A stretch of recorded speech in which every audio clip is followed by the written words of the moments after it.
Thank you. That concludes general questions. The next item of business is First Minister's questions, and I call Russell Finlay at question number 1. Thank you, Presiding Officer. Less than 3 months ago, my party asked Parliament to instigate a Scottish grooming gangs inquiry. We did so because we knew that it was necessary.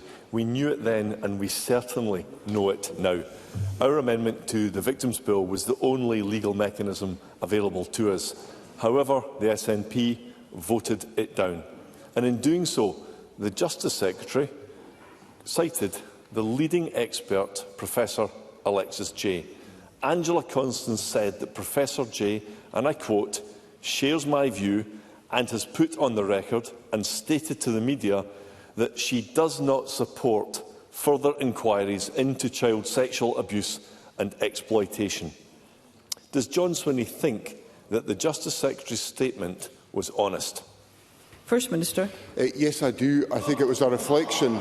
I think it was a reflection of the general comment that was being made about the issues at the time. But of course, as Mr Finlay knows, the government was looking at a whole range of different issues in relation to the examination of the issue of childhood sexual abuse, which of course builds on the work that we have undertaken already in establishing the inquiry into these issues that is chaired by Lady Smith. And of course, in the debate yesterday, the government set out further steps that we are taking, and I welcome very much the participation of Professor Alexis Jay in the work that the government is taking forward. Russell Finlay.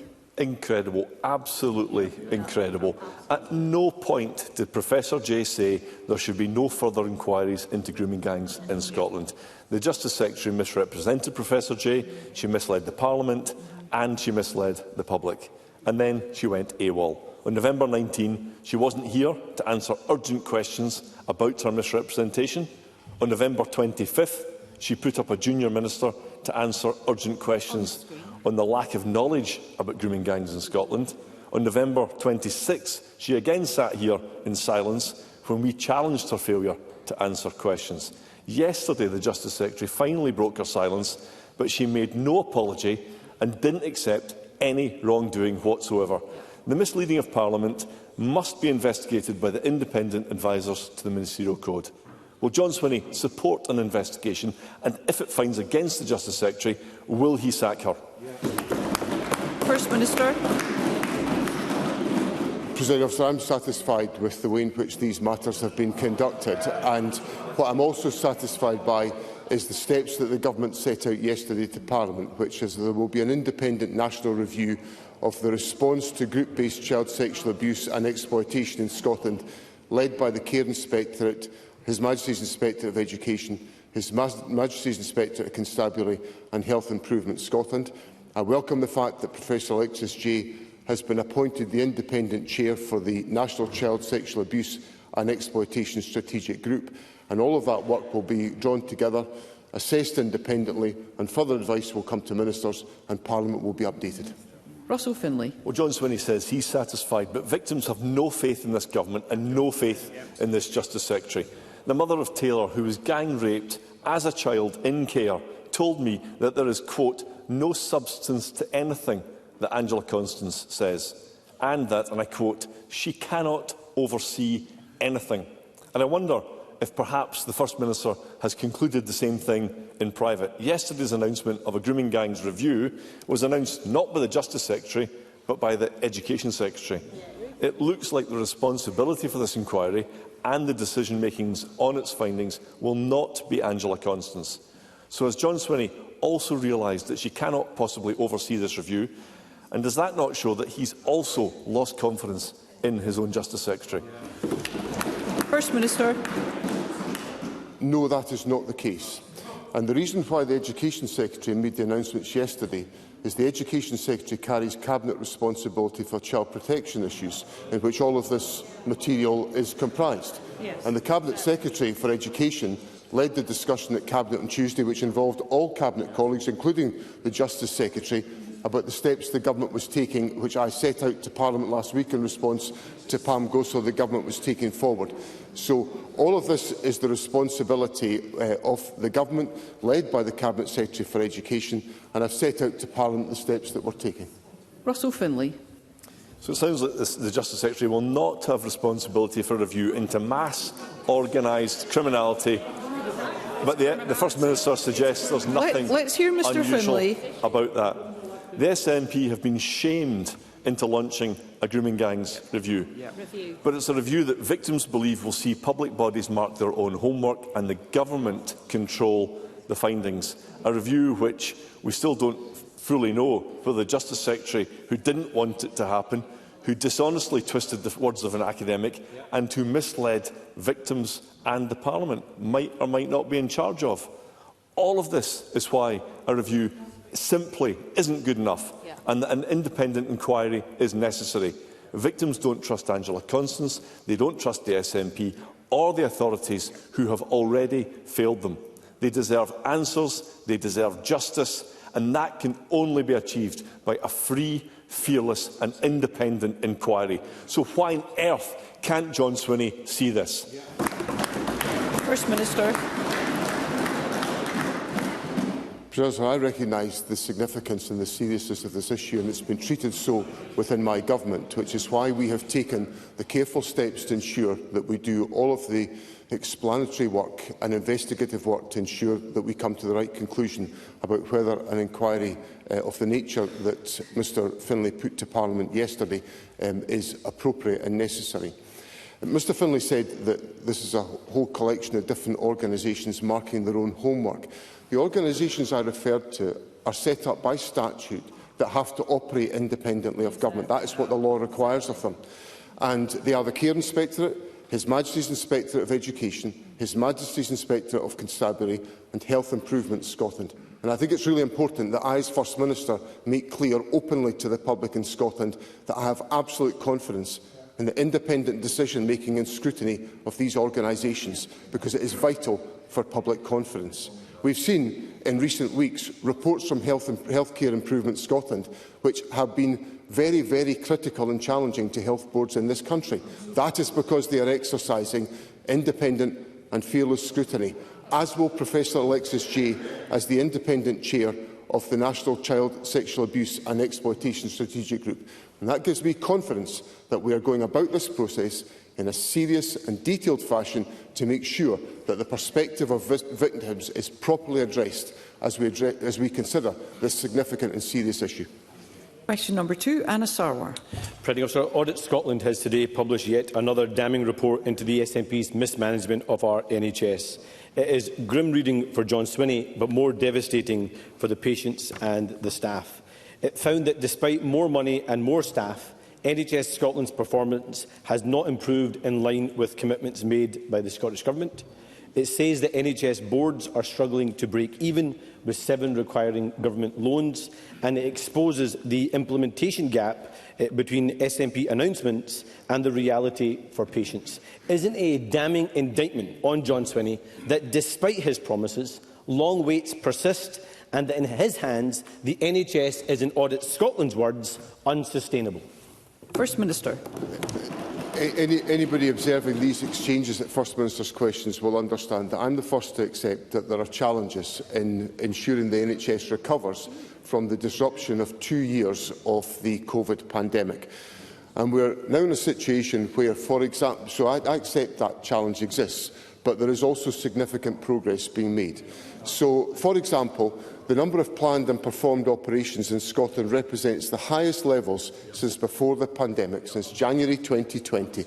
In the 12 months to October 2025, there were 297,014 operations planned, a 4.5% increase from the previous 12 months, and while 271,328 operations were performed, an increase of 4.6%. So what that demonstrates is that while there are challenges, there has progress been made, and the plans that I have put in place to focus on long waits are now beginning to have effect.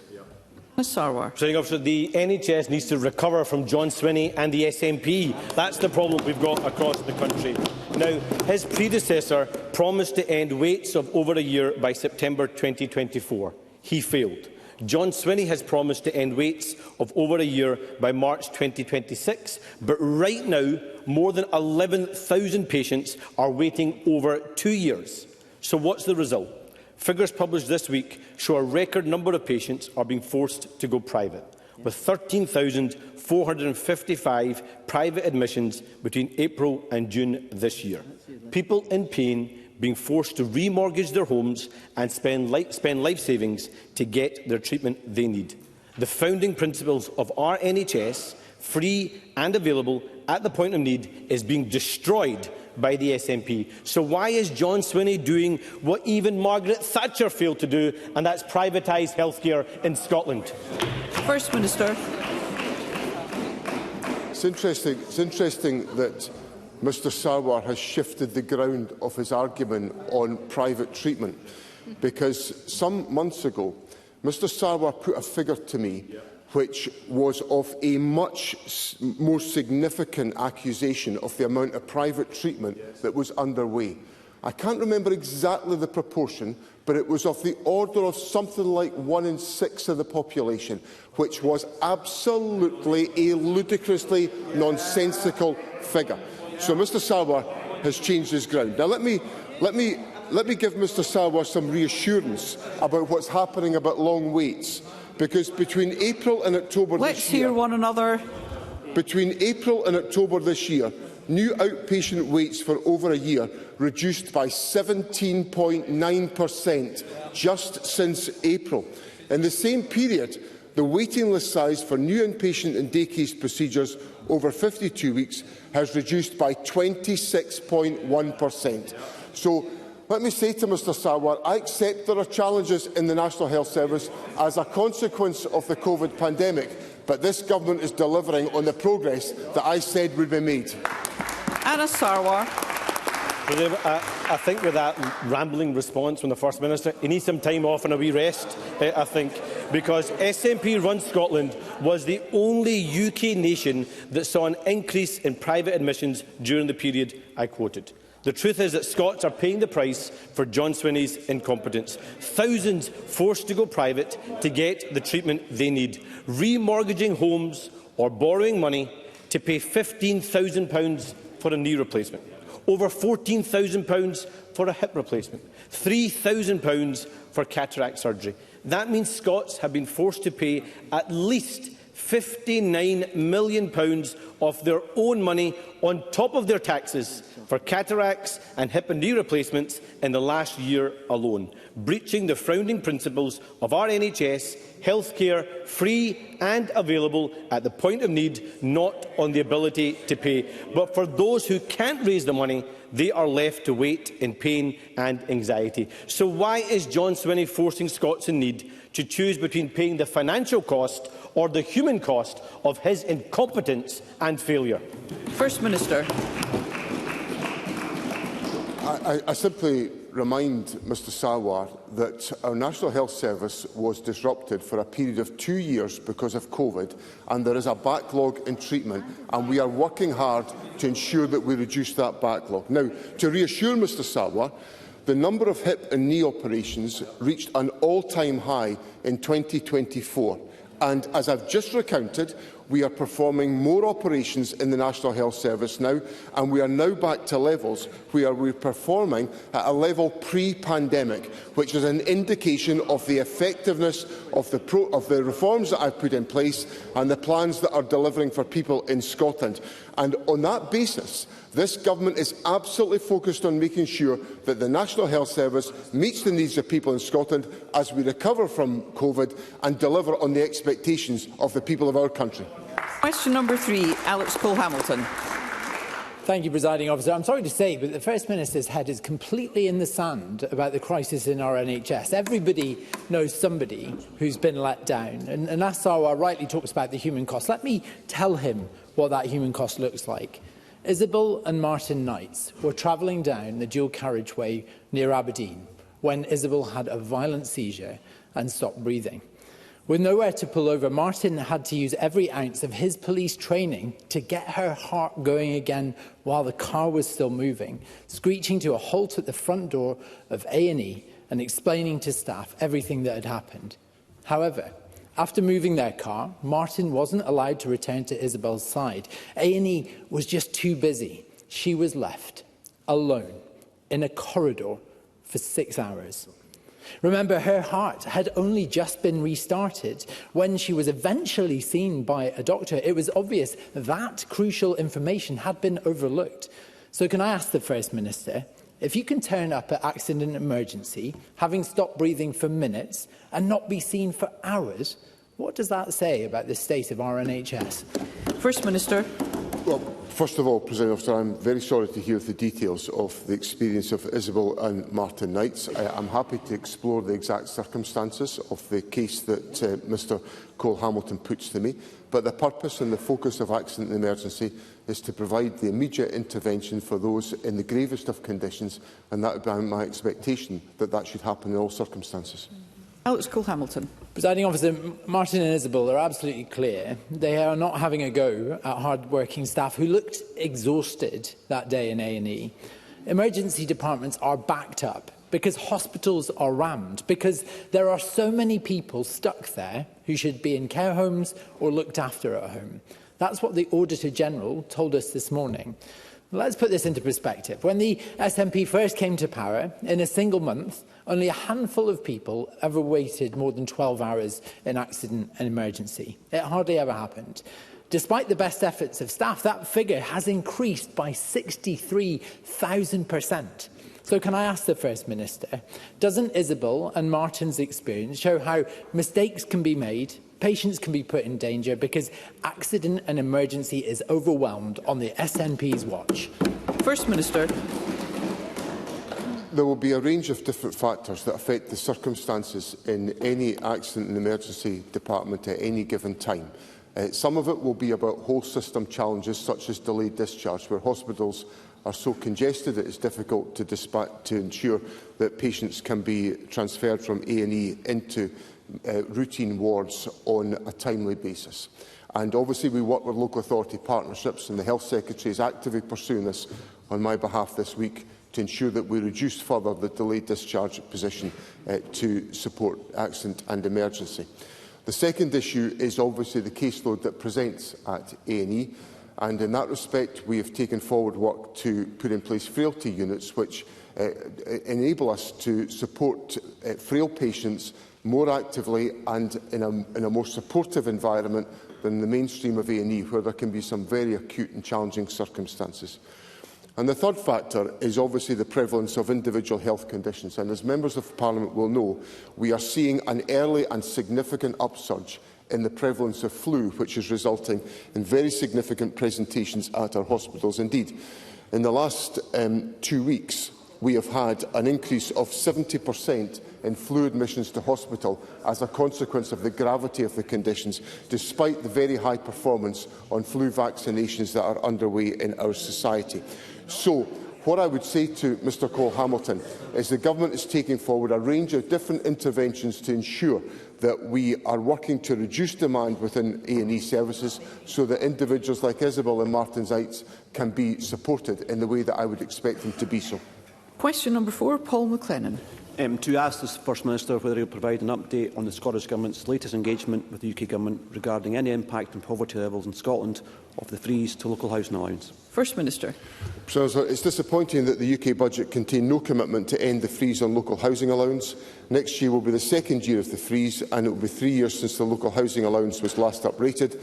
The Resolution Foundation has warned that next year the gap between real-world rents and housing support will be the biggest on record. Paul McLennan. Can I thank the First Minister for that answer? The Chancellor spoke about tackling child poverty, yet she failed to restore local housing allowance rates. The Joseph Rowntree Foundation estimated that 20,000 private renters, including 10,000 children, will be pushed into poverty in 25-26 as a direct result of this policy. Meanwhile, the Resolution Foundation predicts that the affordability gap, which is currently bigger than when the Conservative Government increased local housing allowance in 2020, will rise to 25% by 29-30 unless the UK Government intervenes. This amounts to £180 a month for hard-pressed families. While Labour continues to make lives harder for the most vulnerable, can the First Minister tell us more about the steps the Scottish Government is taking across housing to further its ambition of eradicating child poverty? First Minister. So the warnings from the Resolution Foundation are indeed deeply troubling. The Scottish Government is investing over £100 million in discretionary housing payments this year to offset UK Government welfare cuts. £2 million of this, announced by the Cabinet Secretary for Housing, will help families in temporary accommodation secure homes in the private rented sector. This is part of our mission to eradicate child poverty. And on the question of the local housing allowances, the Cabinet Secretary for Social Justice has been calling for an end to the freeze as part of the UK Child Poverty Strategy, a move that would help to lift more families out of poverty. Question number 5, Murdo Fraser. Thank you, Presiding Officer. To ask the First Minister what funding is in place to ensure that the A9 dualling project is completed by the target date of 2035. First Minister. President Officer, the Government remains committed to completing the dualling programme by the end of 2035, and the necessary funding will be in place to do so. Murdo Fraser. I thank the First Minister for his response. This week, the Scotsman newspaper reported that ministers were expected to reject private funding under the mutual investment model, which had been planned for further sections of the A9 dualling project, even though this has been utilised for 2 sections which are progressing. And this raises real concerns about whether this vital scheme can now progress, given the constraints on capital funding in the Scottish Government's budget. A9 dualling has already been delayed 10 years from the original planned completion date of 2025, and any further delays will cost more lives needlessly. Just on Tuesday evening, we saw another serious accident at Rallia, leaving 1 passenger in a critical condition in hospital and the road closed for hours. So what guarantee can the First Minister give us that there will be no more delays delivering this vital project? First Minister. Sir, I was very sorry to hear about the incident on Tuesday evening at Rallia, and I express my good wishes to the individual who I understand is in a critical condition as a consequence, and we obviously hope for their full recovery. As I said in my earlier answer, the Government remains committed to completing the dualling programme by the end of 2035, and the necessary funding will be in place to do so. Rhoda Grant. Can I ask the First Minister if he would commit to introducing a duty of candour for the A9 project, as recommended by the Petitions Committee, to ensure that the Parliament and the public are fully informed about progress, delays and financial challenges in real time? First Minister. Well, the Government responded to that request by indicating it would report regularly to Parliament, and that's exactly what the Government will do. Question number 6, Stuart McMillan. I also to ask the First Minister whether he will provide an update on whether the Scottish Government will instigate a direct award to Ferguson Marine for the replacement of the MV Lord of the Isles. First Minister. So the procurement for the replacement for the MV Lord of the Isles engages complex legal and subsidy control issues.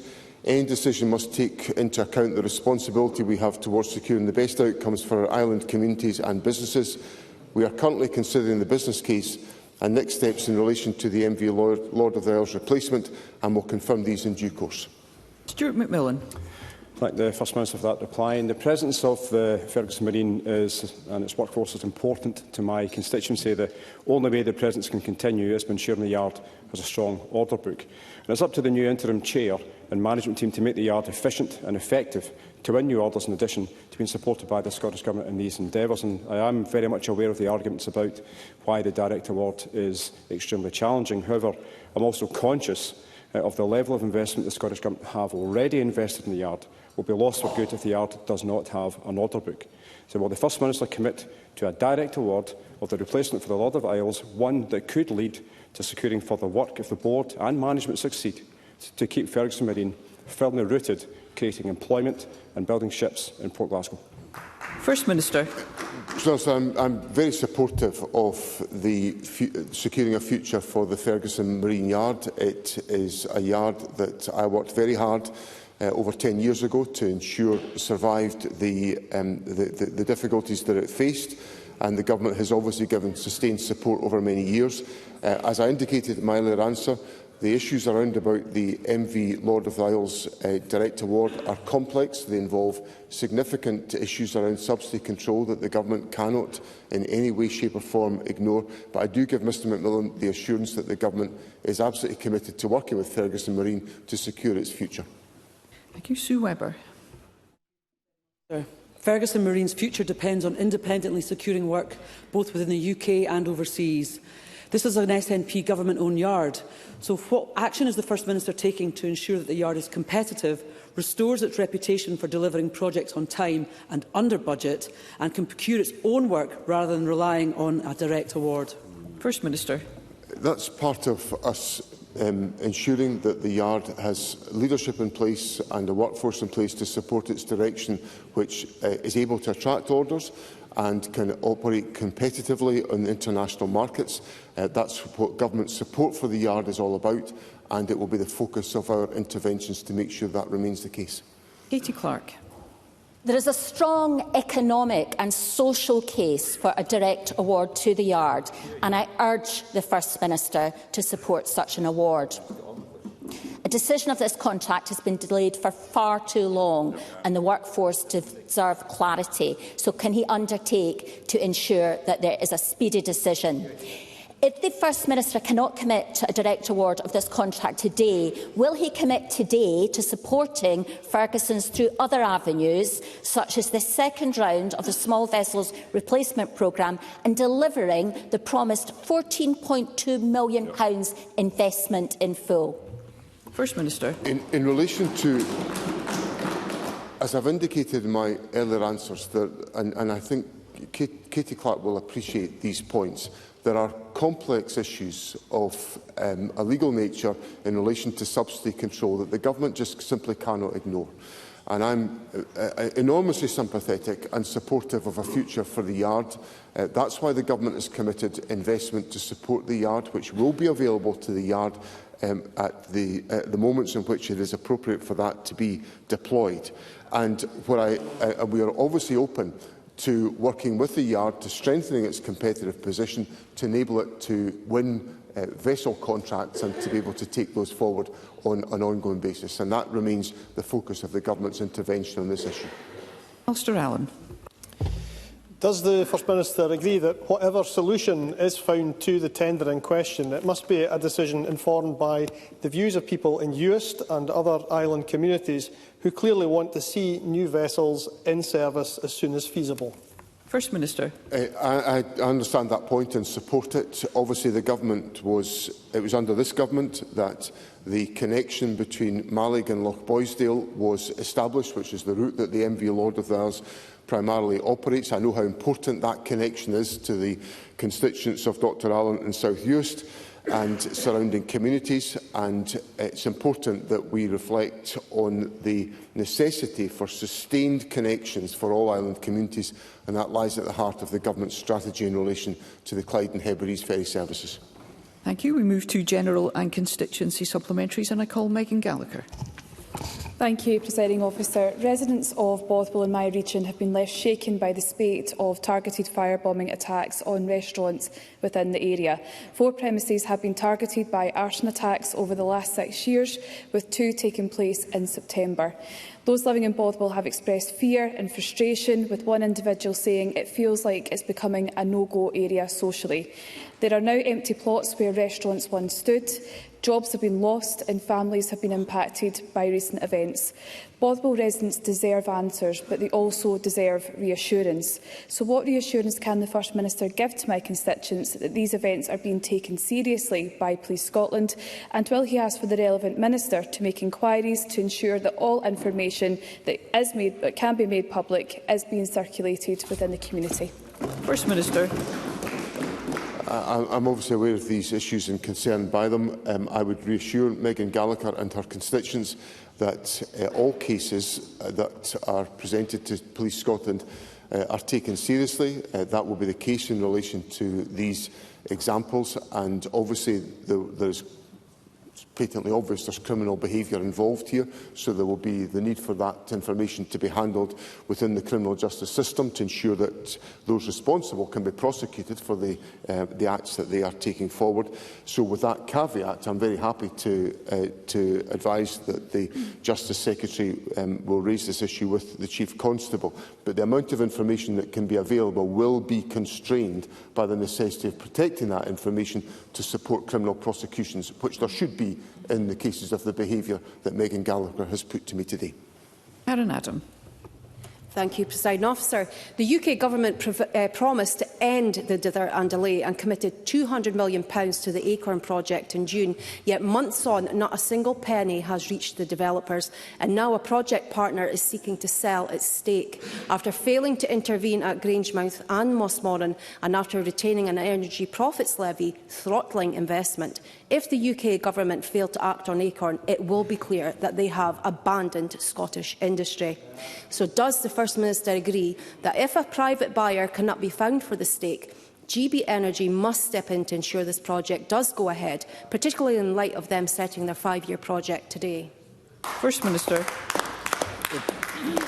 President, I've been very clear to Parliament my support over a long period of time for the Acorn project. Indeed, it's an issue that I raised frequently with the previous Conservative United Kingdom Government to seek progress upon, and it's also an issue that I've raised with the current United Kingdom Government to seek progress on. Obviously, in relation to the discussions involving the Storegga within the Acorn project, the Deputy First Minister has been involved in dialogue with the United Kingdom Government on that question. And I think this is a significant project that is a key to the just transition and to the economic opportunities of the North East of Scotland, and the Scottish Government will do all that we can to support its development. I would also make the point that the presence of the energy profits levy is a significant inhibitor in all of our actions, and I would call on the United Kingdom Government, as I will do when I see the Prime Minister tomorrow, to remove the energy profits levy because of the damage it's doing to the North East of Scotland and the future of the Scottish economy. Thank you. Mercedes Villalba. Last week, fossil fuel giant Shell UK were fined over £500,000 after pleading guilty to 2 offences following an HSE investigation into its Brent Charlie platform. This was a potentially catastrophic incident that put the lives of over 175 offshore workers at risk due to negligence and penny pinching by Shell. Does the First Minister agree with me that such behaviour from Shell is wholly unacceptable and that offshore worker health and safety must be paramount to our energy transition if it is to be in any way just? First Minister. Presiding Officer, on all occasions, the welfare and the safety of workforces must be paramount in any industrial activity in our country. That's why the Health and Safety Executive, which is of course a reserved agency, exercises its responsibilities, and why I support strongly the work of the Health and Safety Executive to ensure the very aspirations that Mercedes Villalba puts to me are reflected in the working practices in all circumstances, and particularly in the acutely serious context of offshore platforms. So I very much welcome the role of the HSE in protecting the safety of workers. Michelle Thompson. Thank you, Presiding Officer. Last week, the UK Chancellor increased duty on Scotch whisky. This has heaped pressure on this vital sector, the jobs within it, including in my own constituency. But another bigger issue is US tariffs, and the First Minister has already pressed the case all the way to the Oval Office. But will he now exert pressure on the UK Government to stand up for Scotland and press for a deal in this vitally important industry? First Minister. Well, I'm very keen to make sure there is a deal arrived at on whisky tariffs. As Parliament will know, I've put significant effort into trying to ensure this case is made directly to the President of the United States. But, as Parliament also knows, trade deals cannot be negotiated by the Scottish Government. They have to be negotiated by the United Kingdom Government. So I am waiting with expectation for the United Kingdom Government doing what they should have been doing all along, which is giving a priority to Scotch whisky and making sure we're exempt from tariffs with the United States. We're waiting for the United Kingdom to deliver the action that we all expect them to deliver. Douglas Ross. Thank you, Presiding Officer. Last Friday, the UK National Screening Committee decided not to recommend a national screening programme for prostate cancer. The very next day, listeners to Off the Ball heard Kenny McIntyre speak very candidly about his own diagnosis with prostate cancer. Kenny was getting regular tests because of a family history of the disease, and he said this: "I'm very lucky to have caught this early, and I believe that is only because I pushed for regular testing. I had absolutely no symptoms and all examination indicated things were normal. Had it not been for regular checks which revealed the rising trend in my PSA levels, things may have been very different. We're lucky that we have men like Kenny McIntyre, Sir Chris Hoy and others who are speaking about their own experience, raising awareness and encouraging men to come forward and get checked. But prostate cancer is still killing 1,000 men in Scotland every year. So can I ask the First Minister for his response to the National Screening Committee's recommendation? And does he agree with me that if we do not have a national programme, we should at the very least be encouraging as many men as possible to come forward and get tested, make those tests as easily available as possible, because they will literally save lives? First Minister. Presiding Officer, I very much associate myself with the comments that Douglas Ross has made. Mr Ross will be aware that the Government relies on the advice from the UK National Screening Committee, as do governments across the United Kingdom, and that is dispassionate advice that is gathered by the Screening Committee and shared with us. And Mr Ross will appreciate that although many of us will be enormously sympathetic to the point of view he has put forward, when we receive formal advice we have to have good reason to depart from that advice. I chaired a discussion in Butte House a few weeks ago at the request of Sir Chris Hoy, which drew together a range of different experts on prostate cancer, in which I wanted to challenge whether or not there was more that could be done to expand the approach to screening, which was very much the request of Sir Chris Hoy, and I obviously heard that very strongly from the contribution of Kenny McIntyre at the weekend.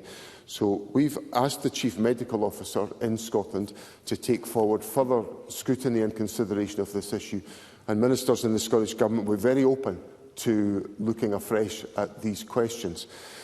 So there will be further updates that we can share with Parliament in due course. But the point that I do reinforce of what Mr Ross has put to me today is that I would encourage any man who is concerned about these issues to pursue any testing that they think is necessary, given the fact that we all know the earlier such circumstances are identified, the better the outcomes are likely to be. So I welcome the contribution Mr Ross has made and assure him of the focused intervention of the Government to try to address this issue. Jackie Bailey. The First Minister will be aware of Turning Point Scotland, a major voluntary sector provider of drug and alcohol services. The charity is facing an existential funding crisis after being billed £800,000 by City Property Glasgow Investments, an arm's-length organisation of Glasgow City Council. This bill for repairs following the closure of the outstanding 218 Women's Justice Service is £600,000 more than estimated by an independent surveyor. This poses a very real risk to all Turning Point services in Glasgow. The Council's not responding, neither is the Board of City Property Glasgow Investments. So will the First Minister agree to meet with Turning Point, and I know he thinks they are a valuable organisation, and will he help to resolve the situation to ensure the continuing provision of Turning Point's drug and alcohol services in Glasgow? First Minister. I acknowledge the importance of the services that are provided by Turning Point Glasgow. This is obviously a local matter for Glasgow City Council. I will inquire as to the situation that is pertaining here and identify with the Drugs and Alcohol Minister, Marie Todd, if there is any action the Government can take. Obviously, I don't know, I'm not familiar with all of the transactions here, but we will look into this and see what action is possible to be taken. Claire Adamson. Thank you, Presiding Officer. First Minister, Scotland is now the only UK nation that is seeing a reduction in deaths by suicide. Frontline organisations credit early intervention and strong partnership working. This is something I see in my community action network that I facilitate in Motherwell and Wishaw. So how will the Government promote best practice and ensure that suicide rates continue to fall in Scotland? First Minister. We must be very active as a government and as a society to do all that we can to prevent suicide in our society. We have been working in partnership with the Convention of Scottish Local Authorities on the strategy Creating Hope Together, which is delivered through Suicide Prevention Scotland, and it's focused on tackling the prevalence of suicide and the inequalities which so often lead to that. I can assure Claire Adamson the Government will continue that focus in the Suicide Prevention Action Plan for 2026 to 2029, which will be published early in the new year, to continue this important work. Sandesh Gulhani. Thank you. Declaration of interest of practising NHS GP. William McLaughlin wrote to me telling me that he had to sit on an A&E trolley for 8 hours before he was admitted for a serious illness. And the Audit Scotland report has laid bare the abject failure of this SNP government, from hospitals crumbling to waiting lists crumbling. Everything the SNP touches seems to be crumbling. First Minister, stop the spin, stop reading selective stats, stop defending the indefensible and accept the full independent Audit Scotland report in full. So will the First Minister apologise to NHS staff, apologise to long waiting patients and apologise to William McLaughlin? Always through the chair. First Minister. Sir, I'm very open with Parliament about the challenges that are experienced in the National Health Service, and I accept that for some individuals the treatment they receive takes longer to happen than should be the case, and that will cause distress. And to Mr McLaughlin and to anyone in such circumstances, I express my apology and my regret at that situation. But it is just not good enough for Sandesh Gulhani to say the things that he said about the performance of our National Health Service, because the plan that I put in place, which is designed to tackle long waits, is working. It is delivering results. Between April and October this year, new outpatient waits over a year reduced by 17.9%, reductions for 5 consecutive months. In the same period, the waiting list size for new inpatient and day case procedures over 52 weeks has also reduced by 26.1%. GP numbers, which should be of some concern to Dr Gulhani, are rising on my watch. So yes, there are challenges, but this government is delivering the solutions for the National Health Service in Scotland. Patrick Harvey. I know the First Minister is aware of the scale of the housing crisis in Glasgow, a crisis which has been exacerbated by UK changes to asylum policy. Changes which are harming the lives of asylum seekers, but also harmful to the budgets available for public services. So can the First Minister tell us, since his officials started meeting with the local authority, RSLs and others to discuss this situation, what urgent action has the Scottish Government taken to ensure that the Council, social landlords and others have the resources they need to deal with this crisis, which is not of their making? First Minister. The first thing that we've done is obviously press the Home Office to address these issues, because the Home Office is the root cause of the issues and difficulties that Mr Harvey raises in Parliament today, and we work collaboratively with Glasgow City Council in that respect.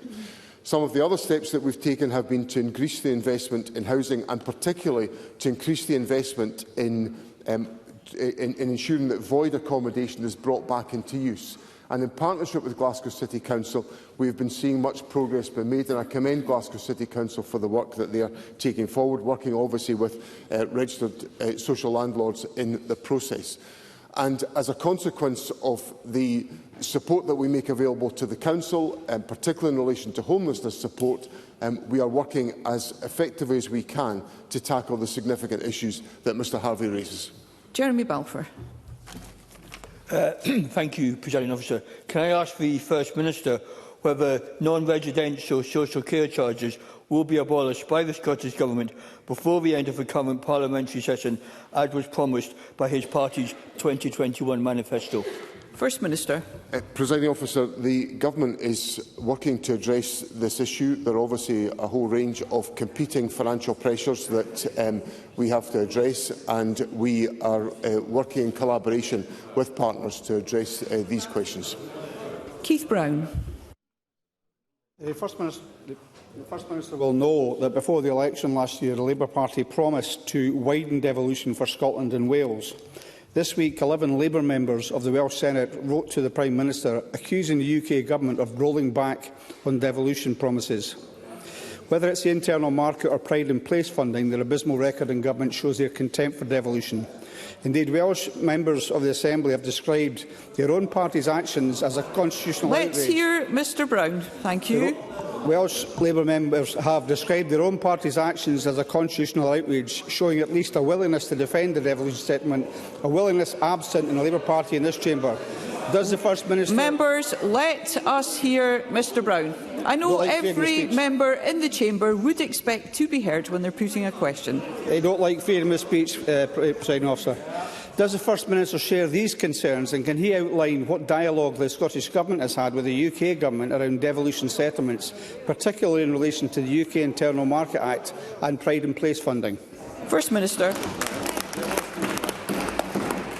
President Officer, I acknowledge the letter that's been sent by a number of members of the Senate to Labour members of the Senate to the Prime Minister, which expresses views which this government would share about the unacceptability of the Internal Market Act, which is a product of the post-Brexit legislation of the Conservatives, which is undermining the powers of this Parliament in the way in which it is actively taking forward that issue.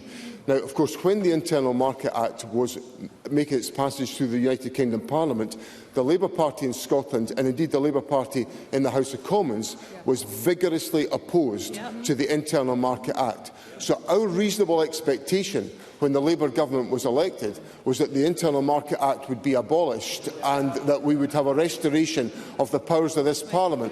Of course, as with so many other promises of the Labour Party, that was broken immediately after the election of the Labour government. So there is just absolutely no confidence we can have that the Labour government is going to fulfil its promises to protect devolution and abolish the Internal Market Act. Thank you. That concludes First Minister's questions. The next item of business is a member's business debate in the name of Jamie Hepburn, and there will now be a suspension to allow those leaving the public gallery and the chamber to do so.